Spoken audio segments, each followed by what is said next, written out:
السلام علیکم جی.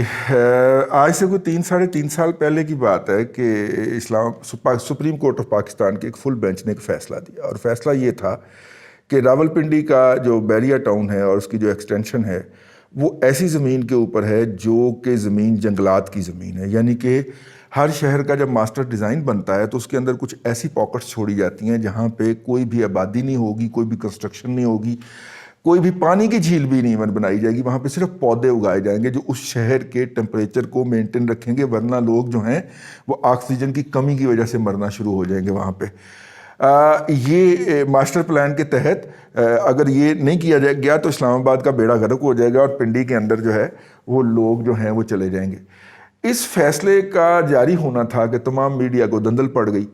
ہم روزنامہ ہم جو ہیں دن ٹی وی کے اوپر ایک پروگرام کرتے ہیں کنٹروورسی ٹوڈے کے نام سے. ہمارے جو دوست ہیں اسلام آباد کے بیورو چیف ممتاز بھٹی صاحب آج کل وہ صاحب فراش ہیں، ان کے مسائل چل رہے ہیں صحت کے، یہ گردے وغیرہ کے، تو دعا کریں اللہ تعالیٰ ان کو صحت دے. بہرحال انہوں نے جناب علم جہاد بلند کر دیا. انہوں نے کہا کہ دیکھو پاکستان کا کوئی میڈیا اس کو ڈسکس نہیں کر رہا تو ہم کرتے ہیں. ہم نے کہا جی ٹھیک ہے. ہم نے کنٹینیوسلی اس کے اوپر مطلب کہ اگر 2 ہفتے میں 10 پروگرام ہونے ہیں تو 4 کے اندر ون آف دا ٹاپکس یہ ضرور ہوتا تھا. بلکہ اس ریشو سے ہم نے اس کو نہ صرف ڈسکس کیا بلکہ اس ایشو کو زندہ کیا. ہماری مینجمنٹ نے بھی سٹینڈ لیا جی. وہاں پہ دن کے انتظامیہ نے کہا، مالکوں نے کہا کہ نہیں، انہوں نے اشتہار دے کے وہ بند کرنے کی کوشش کی. سب میں جناب 5-5 منٹ کا اشتہار چل رہا تھا ان کا، تو ہمیں بھی مل سکتا تھا. انتظامیہ نے کہا کہ نہیں، ہم آپ کے اوپر یہ نہیں بات کریں گے کہ آپ اس کو ناچ رہے ہیں، ان کا اشتہار دے دیں لیکن ان کو ہم نہیں روکیں گے. تو لہٰذا پھر اشتہار نہیں ملا نا جی. کافی بڑی رقم تھی وہ اشتہاروں کی. لے لیا ہوتا تو دن جو ہے اس کی یہ حالت نہ ہوتی، لیکن انہوں نے بھی تو مار جو کھائی ہے وہ کسی اصول کی بنیاد پہ ہی کھائی ہے. اینی ہاؤ، ہم اس وقت واحد میڈیا آؤٹ لیٹ تھے جنہوں نے نہ صرف کہ اپنے اخبار کے اندر اس کے ریلیٹڈ، اور وہ ابھی تک بائی دا وے جو ڈیسیژن ہے وہ فیلڈ کے اندر موجود ہے. اچھا، اس کے علاوہ جو موجودہ بیریا ٹاؤن ہے، یہ تو میں ایکسٹینشن کی بات کر رہا ہوں، جہاں پہ ایکسٹینشن نہیں ہے وہ ساری جنگلات کی سرزمین ہے. یہ جس کی میں بات کر رہا ہوں جو موجودہ بیریا ٹاؤن ہے، اس کے اندر شاملات کی زمین نہیں کھا گیا ہوا ہے. شاملات وہ کامن لینڈ ہوتی ہے جو ہر گاؤں کے اندر مغلوں کے دور سے چھوڑی جاتی تھی کہ یہ لوگوں کی کامن پریکٹسز کے لیے، ایکٹیویٹیز کے لیے ہوگی. بعض علاقوں میں وہ گیزنگ فیلڈ کے طور پہ، یعنی کہ وہاں پہ گھاس اگتی ہے اور لوگ جانور جا کے چراتے ہیں، ٹھیک ہے، وہ بھی. لیکن وہ شاملات کی زمین کامن لینڈ ہوتی ہے، کسی کی اونرشپ نہیں ہو سکتی کبھی بھی، وہ سرکار کی لینڈ ہوتی ہے اس علاقے کے اندر. اگر وہ علاقہ جو ہے وہ وہ بھی آ جائے گا نا، آبادی بھی وہاں پہ بن جائے گی نا، تو وہ لینڈ جو ہوگی وہ اسٹیڈیم اور گراؤنڈز اور اس کے لیے چھوڑی جائے گی. آپ سمجھ رہے ہیں نا میری بات؟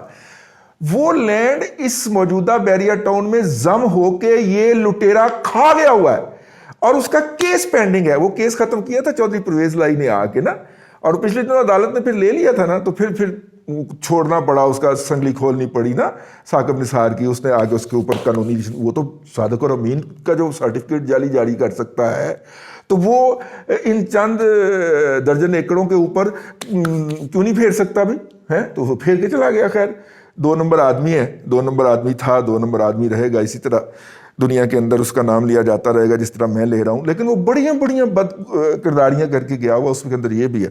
منصور تیرا رومال بڑا کام آ رہا ہے یار. یہ ہمارے منصور حسن صاحب نے کافی سارے رومال ہمیں سپلائی کیے ہوئے ہیں پسینے کے لیے. انہیں پتہ ہے کہ مجھے پسینہ بہت آتا ہے. اینی ہاؤ، اب بیریا ٹاؤن نے جو ہے وہ کراچی میں جا کے لوٹ مچائی ہے. یہ ویلاگ کرنا میرے اوپر ایز اے پاکستانی فرض تھا اور فرض ہے. میں یہ سمجھتا ہوں کہ وہاں پہ گوٹھ پہ رہنے والا جو مراد خان ہے، وہ اس کا میرے پہ حق ہے، جس کے باپ کو بھی کہا جاتا ہے قتل کیا گیا. لیکن چلیں، جس کا باپ بھی ایک بغاوت کی علامت تھا اور جو اپنے باپ کے نقش قدم پہ چلتا ہوا اس میں کھڑا ہو گیا، اس کا حق ہے ہمارے اوپر، تمام پاکستان کے ولاگر کے اوپر، کہ ہم ریاض ملک فراڈیے لٹیرے کو بے نقاب کریں کہ کس طرح وہ وہاں پہ لوٹ مچا رہا ہے. اب آپ کہیں گے لوٹ کیا مچا رہا ہے؟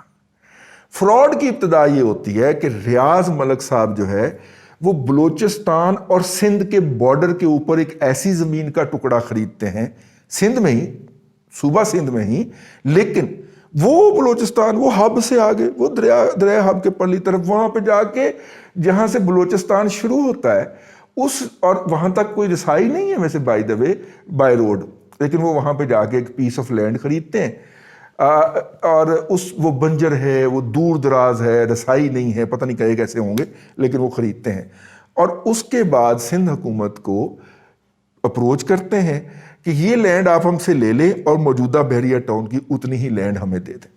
ایک تو یہ کہ اس لینڈ اور اس لینڈ کے اندر زمین آسمان کا فرق ہے قیمتوں کے اندر۔ دوسری بات یہ ہے کہ وہ بیرن لینڈ ہے، وہاں پہ انسانی زندگی کا وجود کوئی نہیں، ٹیلے ہی ٹیلے ہیں یا پہاڑیاں ہیں کچھ، یہاں پہ جو ہے وہ گوٹھ آباد ہے۔ تو پہلا کام یہ کرتا ہے وہ جو ہیں زرداری صاحب کے چونکہ قریبی تعلقات ہیں ان سے، تو وہ ایکسچینج آف لینڈ جو ہے وہ ہو جاتا ہے۔ ایکسچینج آف لینڈ کے بعد جو ہے وہ اگر میں اب یہ کہوں گا کہ چھاپے پڑے اور چھاپے کر کے ریکارڈ لے کے گئے تو انہوں نے کہا اور زمین کیڑی کیڑی پئی ہے، تو پھر اس سے آگے ڈیفینس کا اگلا فیز نہیں، میرے پیٹ کے اندر ٹانکے لگے ہوئے، اس لیے میں نے یہ بات قطعاً نہیں کہنی۔ نیب کو بھی ہم نے استعمال کیا وہاں سے ڈیٹا سارا اٹھانے کے لیے، لیکن وہ لینڈ جو ہے وہ کون سی لینڈ ہے؟ تو سرکار کی وہ لینڈ ہے جو کہ جس کا سروے موجود ہے لیکن اس کی اونرشپ موجود نہیں ہے۔ یہ کون سی لینڈ ہوتی ہے؟ اونرشپ جس کی کوئی لینڈ کی نہیں ہوتی، وہ سرکار کی لینڈ ہوتی ہے، ٹھیک ہے؟ اس ریونیو ڈپارٹمنٹ کے اندر اس کا سروے موجود ہے کہ یہ دیہات ہے، یہ 24 ایکڑ پہ ہے، یہ دیہات ہے، یہ 14 ایکڑ پہ ہے، یہ دیہات ہے، یہ 36 ایکڑ پہ ہے، یہ اس دیہات کی لینڈ ہے۔ ان کے ارد گرد جتنی لینڈ ہے نا وہ سرکار کی لینڈ ہے۔ تو یہ صاحب جو ہیں یہ 450 ایکڑ کے قریب جو ہے، 360 یا 450 ایکڑ اتنی ایک جو ہے یہ یہاں پہ لینڈ وہ جو لینڈ ایکسچینج کرتے ہیں نا، تو پھر وہ کود پڑتا ہے اتنی کی ہوتی، 360 ایکڑ تھی یا 450 ایکڑ تھی، اتنی کی لینڈ تھی۔ یہ لینڈ جو تھی یہ انہوں نے ایکسچینج کر کے لی اور اس پہ دبڑ جناب بحریہ ٹاؤن نواب شاہ سے والا ایپیسوڈ یاد ہے؟ تو یہاں پہ بھی وہ دھڑا دھڑ بحریہ ٹاؤن بنانا شروع کر دیتے ہیں اور ایسے ایسے گھر بنا دیتے ہیں جو کہ جب سیلاب آتا ہے تو اس کے اندر 8-8 فٹ پانی میں ڈوبے ہوتے ہیں۔ لوگوں کو لوٹ لیں، لوگوں کو جتنا مرضی لوٹ لیں، کیونکہ بھائی اس کے خلاف آپ کیس کرتے ہیں تو جواب میں وکیل نہیں آتا، ریٹائرڈ لیفٹیننٹ جنرل صاحب تشریف لاتے ہیں، ٹھیک ہے نا؟ تو پھر اس لیے وہ جو جس کے ساتھ جو مرضی کرتا جائے۔ اب جناب یہ لینڈ جو ہوتی ہے اس کا جو ہے وہ جنہوں نے ڈی ایچ اے بنایا نا آگے جا کے ان کو تکلیف ہو جاتی ہے، وہ کہتے ہیں لے اس کا پہلے بکے گا ہمارا بعد میں ملے گا، تو اس میں پھڈا ڈالیں، تو پھڈا ڈالنے کے لیے پھر اس میں جو ہے وہ اس کو چھوڑا جاتا ہے، وہ کیا ہے جی، عظمت سعید کو چھوڑا جاتا ہے۔ تو عظمت سعید صاحب جو ہیں پھر ان کو جرمانہ ڈال دیتے ہیں، اور جرمانہ بھی آئی واش ہے، ٹھیک ہے، جرمانہ بھی آئی واش ہے، اور میں اس کی وجہ آپ کو آگے چل کے بتاتا ہوں۔ جرمانہ آئی واش تھا جی تاکہ اس انلیگل کام کو لیگل کر دیا جائے، اور کیسے کر دیا جائے میں آپ سے عرض کرتا ہوں۔ اور اس کے بعد یہ کام جو تھا اس کے اوپر قانون کا ٹھپا لگ گیا، لیگل ہو گیا۔ آپ کہیں گے کہ یار 460 ارب روپے کے اندر لیگلائز نہیں پایا، جو اب تک پیسے کتنے ادا ہوئے ہیں اس کے چیک تو فرمائیں، 40 ارب روپے۔ اور یہ 40 ارب کون سے ہیں؟ جو بلیک منی تھی، جو کہ حکومت پاکستان کو دی گئی تھی، اور حکومت پاکستان کے شہزاد اکبر صاحب مشیر احتساب نے جا کے دونوں ہاتھ پہ رکھ کے ملک ریاض صاحب کو پیش کی تھی، ٹھیک ہے، ہاں، کہ یہ حضور آپ کے برطانیہ میں پیسے یہ گم گئے تھے اور مجھے ملے ہیں تو میں آپ کے لیے لے آیا ہوں۔ وہی ادا ہوئے نا، اور تو کوئی ادا نہیں ہوئے۔ اور اس کے بعد وہ علی ظفر صاحب کے ذریعے جو آج کل لاء منسٹر ہوتے ہیں ہمارے بہت ہیں، جسے کہنا چاہیے وہ ہیں اپنا عزیز دوست ہیں جی، تو علی ظفر صاحب جو ہے درخواست لے کے وہاں پہ چلے گئے، اور وہاں پہ جا کے انہوں نے کہا کہ جناب وہ تو ہم سے پیسے نہیں دیے جائیں گے، تو اس کو ری شیڈول کر دیں۔ اس دفعہ تو اپیل ریجیکٹ ہو گئی، تو دوبارہ جب جائیں گے تو پھر دوبارہ تو نہیں بھی ہو سکتی، تو ری شیڈول بھی ہو سکتے ہیں، سلیش ڈاؤن بھی ہو سکتے ہیں۔ آپ ذرا واردات دیکھیے گا۔ لیکن جو ٹھپا لگ گیا سپریم کورٹ کا، اب اس وقت لینڈ ایکوائزیشن کس نے کروائی تھی؟ راؤ انوار نے۔ اور راؤ انوار نے وہاں پہ کتنے بندے مارے تھے، وہ ڈان کی سٹوری کے اندر لکھا ہوا ہے، just two wicket the land. ایک گاؤں میں دھمکی دینے کے بعد ایک یا دو بندے ہی مارنے ہوتے ہیں نا سامنے، گولیاں مار کے. گاؤں والے تو بیچارے چارپائیاں چھوڑ کے بھاگ جاتے ہیں بیچارے. ٹھیک ہے ٹھیک ہے. تو اس نے پھر بندے مارے تھے نا, اور اس نے وہ والی لینڈ ویکیٹ کروا کے دی تھی. اب ادھر پڑ گیا ہے 360 ارب روپے کا. ٹھیک, 360 ارب روپے کا پڑ گیا ادھر. وہ اس نے تو جا کے پنڈی سے لے کے کراچی تک پٹنا ڈال دیا, میں کہاں سے دوں گا, میں کہاں سے دوں گا, میں کہاں سے دوں گا. تو اب اس کو ارینجمنٹ کروایا جا رہا ہے. یہ انکلیمڈ لینڈ پڑی ہوئی ہے نا, اس پہ یہ قبضہ کر رہا ہے. اور یہ جو 350 یا 460 ایکڑ جو بھی ہے اس کا, 350 سے 450 ایکڑ کے درمیان جو لینڈ تھی, اب یہ اپنا اپنا قبضہ بڑھا کے 1600 ایکڑ تک لے گیا ہوا ہے. خریدی اس نے کتنی, جہاں پہ عدالت کی مہر لگی ہوئی ہے 460, حد 460 ہے ورنہ 350 ہے, مجھے دو فگر مکس کر رہا ہوں. اور بڑھا کے کہاں تک لے گیا, 1600 کراس کر چکا ہوا ہے, 1600 ایکڑ. باقی لینڈ کا کیا ہوگا؟ اپنے ادا زرداری صاحب بیٹھے ہیں نا بابا. ٹھیک ہے, تو زرداری صاحب بابا دھیان کریں گے نا بابا, دوستوں کے تو وہ دوست ہوتے ہیں. ہم ویسے ان کے دشمن نہیں ہیں لیکن دوست بھی نہیں رہے, دوستوں کے تو وہ بابا وہ دوست ہوتے ہیں, تو وہ دھیان کریں گے نا. اس کے اوپر بھی کوئی نہ کوئی عظمت سعید کے ذریعے قانونی غلاف پہنا دیا جائے گا اس کو بھی. ٹھیک ہے, اب دیکھیں مجھے جو ہے ویسے ملک ریاض بڑی کمال کی چیز ہے. ٹھیک,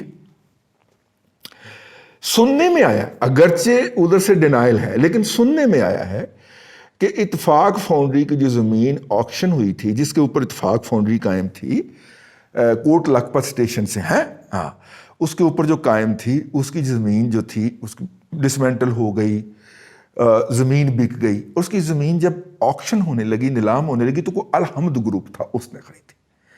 الحمد گروپ ہم نے بہت ڈھونڈا, ہمیں اتنے سال ہو گئے لاہور کے اندر فائنانشیل رپورٹنگ کرتے ہوئے کہ شاید یار ہم اس کے مالک کو جانتے ہوں یا کوئی بتا دے کہ فلاں فیملی کا ہے, ہمیں نہیں ملا. الحمد گروپ فرنٹ ایک کیوسک تھی, اس کے پیچھے کہا جاتا ہے کہ ملک ریاض صاحب تھے, اور ملک ریاض صاحب نے راتوں رات اس زمین کو برابر کر کے اس کے اوپر سڑکیں بنا کے, کمرشل پلاٹ الگ وہ الگ, اور کہا جاتا ہے کہ مبینہ طور پہ وہ واپس میاں صاحب کی فیملی کو پیش کرتے کہ آپ بانٹ لیں یا بیچ دیں, یہ کہا جاتا ہے. اگرچہ میں نے ان کے جو ہے شہباز شریف صاحب کی فیملی سے الگ اور نواز شریف صاحب کی فیملی سے الگ الگ پوچھا ہے جا کے, ایک جگہ میں خود گیا ہوں چل کے کہ بھائی جان یہ میرے کان میں خبر پڑی ہے. انہوں نے اس کو ٹوٹلی ڈینائی کیا. انہوں نے کہا جی کوئی ایک کاغذ, کوئی ایک ایویڈنس لے کے آئیے کہ ہم اس کے بینیفیشری ہیں, تو 100 جوتے آپ کے اور ہمارا سار ہوگا. ٹھیک ہے, ایسا ہے ہی نہیں, یہ بالکل ہمارے خلاف پروپیگنڈا کیا جا رہا ہے. لیکن نام تو آیا نا جی. یہ پتہ نہیں یہ ملک ریاض جو ہے اس طرح کی افواہیں خود چھوڑتا ہے یا چھڑواتا ہے. مجھے یاد ہے کہ 3.5 سال پہلے جب ہمیں چیز کیا جاتا تھا اور بمپر ٹو بمپر گاڑی ماری جاتی تھی, اس کے بعد فون کے اوپر گالیاں بکی جاتی تھیں کہ ویکھیا پھر پھٹی ہے نا تیری, اینوں یہ کران گے ہوں, تیرے بچیاں نوں لے جانا ہی چوک کے. اس طرح کی جب بکواسیات ہوتی تھیں تو میں نے ایک نمبر 1 ادارے کے سابقہ افسر کو کہا, میں نے کہا دیکھیں یہ آپ کے لوگ میرے ساتھ یہ کر رہے ہیں. انہوں نے کہا کہ نہیں, ہمارے لوگ نہیں ہیں, یہ آپ جو بیریا ٹاؤن کے خلاف کنٹینیوسلی پروگرام کر رہے ہیں نا, یہ ان کے لوگ ہیں. وہ تو پھر سانو چکیجڑا پہ آ جائیں, اپنے آپ کو اٹھوانا پڑ گیا یہ ثابت کرنے کے لیے. ٹھیک ہے, ادروائز آپ اندازہ فرمائیں کہ ہر جگہ پہ ملک ریاض گھسا ہوا ہے. وہ پھر ہمیں ادارے نے کہا کہ آپ کی سلامتی زیادہ عزیز ہے, آپ 4 دن کے لیے وقفہ دے دیں, لیکن ہم نے پھر مہینے میں 1-2 پروگرام کیے ضرور ہیں اس کے اوپر, یاد دہانی کے لیے عدلیہ کو کہ سر آپ کا فیصلہ پینڈنگ ہے, اور اب بھی کرتے رہیں, اور اس پہ بھی انشاءاللہ ٹی وی پہ بھی پروگرام کریں گے, یہاں پہ بھی اپنا حق ادا کر رہے ہیں کہ یہ جو لوگوں پہ ظلم ہو رہا ہے اور جس طرح لوگوں کو وہاں سے ویکیٹ کیا جا رہا ہے, یہ حکومت سندھ کا فرض تھا. آپ ان کو گفٹ کرنا چاہتے ہیں, آپ کے باپ کی زمین ہے, آپ گفٹ کر لیجئے, لیکن وہ جو لوگ وہاں پہ چوتھی نسل سے بیٹھے ہوئے ہیں, ان کے لیے کوئی ایک سکیم الاؤنس کر دیجئے, ان کو وہاں پہ پلاٹ دے دیجئے, اور 6 ماہ کا ٹائم لے لیجئے کہ یہ اپنا جو یہاں سے کوئی 2-4 اینٹیں ہوں گی کچی پکی, یہ وہاں پہ منتقل کر لیں گی. 2 دفعہ نوٹس لیا ہے, نوٹس لے لیا, رضی دادا کو گالیاں نکالو, بکو گالیاں, نوٹس لے لیا ہے, تمہیں نظر نہیں آتا مسٹر دادا یہ وہ ہے. مجھے گالیاں نکال لیجیے گا، لیکن ان غریبوں کا بھلا کر دیے، ان کے بزرگوں کی زمین آپ سے سیکھ رہے ہیں۔ آکوپینٹ لینڈ ان کا رائٹ ہے، ان کی اونرشپ ہے، کیونکہ وہ آکوپائی کر کے بیٹھے ہوئے ہیں، اس کے ارد گرد لینڈ آپ بخش دیجیے، لیکن اسے تکلیف یہ ہے کہ بیریا ٹاؤن کے اندر اگر گاؤں آ گیا تو وہ تو شو ماری جائے گی، ڈیزائن ہو جائے گا۔ تو ڈیزائن بہتر بنانے کے لیے ادا جو ہیں ہمارے اس قوم کے، اس ملک کے، وہ جو ہیں ان کو کر رہے ہیں ادا، خدا کا نام ہے۔ یار یہ آپ کے لوگ ہیں، ہم یہاں پہ لاہور میں بیٹھے آپ سے گزارش کرتے ہیں کہ ان کے لیے آلٹرنیٹو لینڈ کا انتظام فرما دیجیے، آپ کے لیے کون سی مشکل ہے؟ ٹھیک، اللہ آپ کو آسانیاں عطا کرے اور آسانیاں خلق خدا میں تقسیم کرنے کی توفیق عطا کرے۔